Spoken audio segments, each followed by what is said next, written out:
Seaforth. Okay, that's just between Stratford and Goderich on Highway number 8. Obviously, you don't know where either Clinton or Seaforth is. However, in the mid-60s, you took early release and went back to school, eventually becoming a high school teacher, and then went into the financial services sector. You often thought of joining the Legion, but you never got around to it, until you, your wife Margaret, and your young daughter came to Burlington. You obviously had a son after that. You joined Branch 60 in 2012. It was your predecessor, longtime President Mac McPherson, who was with us here this evening, with his wife Marguerite, who convinced you, and I did say convinced, not coerced, you into becoming Poppy Chair. And that was a position you held for almost 10 years. Under your chairmanship as Poppy Chair, you helped keep Burlington at the top of the donation list for many years.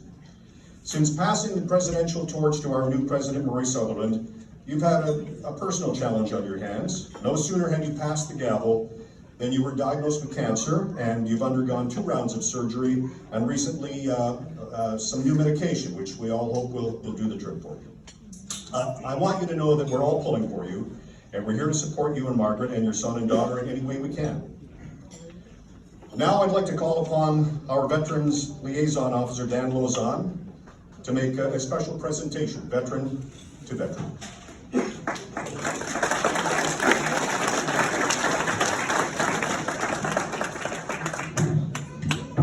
Thanks, Terry. As those of you who know me know that I'm not a person who talks a lot. But it is an honor and a privilege to be here tonight to honor Burns.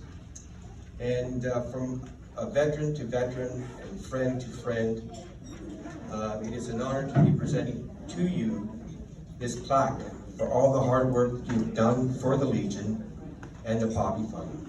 Congratulations.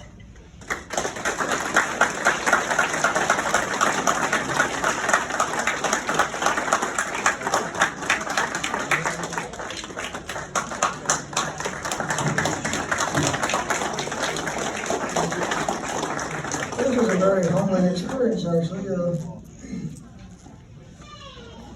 I haven't got too much to say, but I would like to tell you this. Matt, you've heard this before. I think a couple of other people have as well.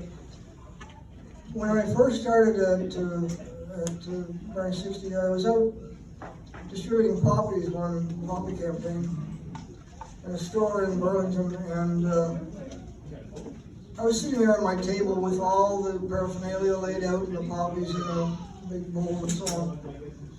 And a small child came over to the table. He was probably 5 or 6 years old, I guess, a young boy.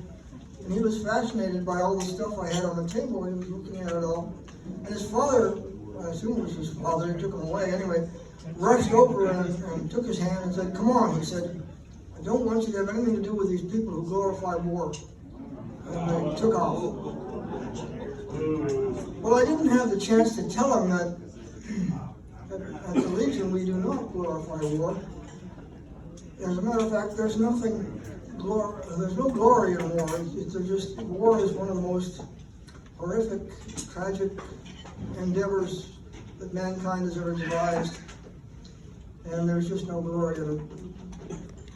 But there is honor, and it's our job here to honor our fallen veterans, of course, as well as the veterans that have not fallen and are serving military, to assist them and their families in any way that we can, all across Canada.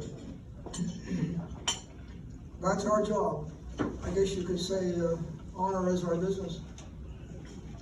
And I mentioned that so that I could mention this.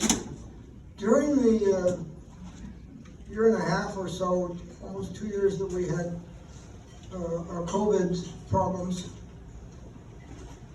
I may have been here alone sometimes, but I had a lot of people who sort of got it. You know, they understood that this is what the Legion stood for, that we needed to be here for our veterans, their families, and the remembrance that we make sure everybody understands every year. And these people were so giving of their time and their energy. I couldn't have done anything without them. There were quite a few. And I'm not going to mention everybody because, for one thing, I'd probably forget somebody and make someone mad. But you know who you are. You really do. And I really, really appreciate the effort and the time that you put in during that kind of crappy period, and the help that you gave me. I will back up a little bit and mention one person who we lost last Sunday. Jackie Ralston was so helpful to me. Jackie was a gem, and it was so sad to lose her. Her absence will be felt all across the region, all across the province. In any case, thank you, Jackie, and thank you for the rest of your all the rest of you volunteers.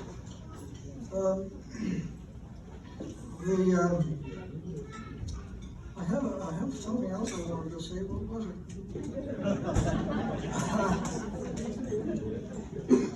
Oh yes, our esteemed first vice mentioned a few health problems. There was a nasty rumor going around, I understood, that I had disappeared after the election because I was pouting. I was mad that Murray won and I lost, but that wasn't the case. Nothing was further from the truth. 7 days after I turned the Legion over to Murray, I was found on my back in an operating room having major surgery. And after 2 surgeries and some radiation, they found more cancer. And it is now in my liver and my spine. And it's not curable. So we're going to try some targeted drugs that will lengthen the period that I may end up having to suffer, but we'll see how that goes. In any case, it has been my privilege to serve this Legion, to serve the Legion in general, and especially here in Burlington. We have, I think, the greatest Legion in the country, and may it always be so. Thank you very much.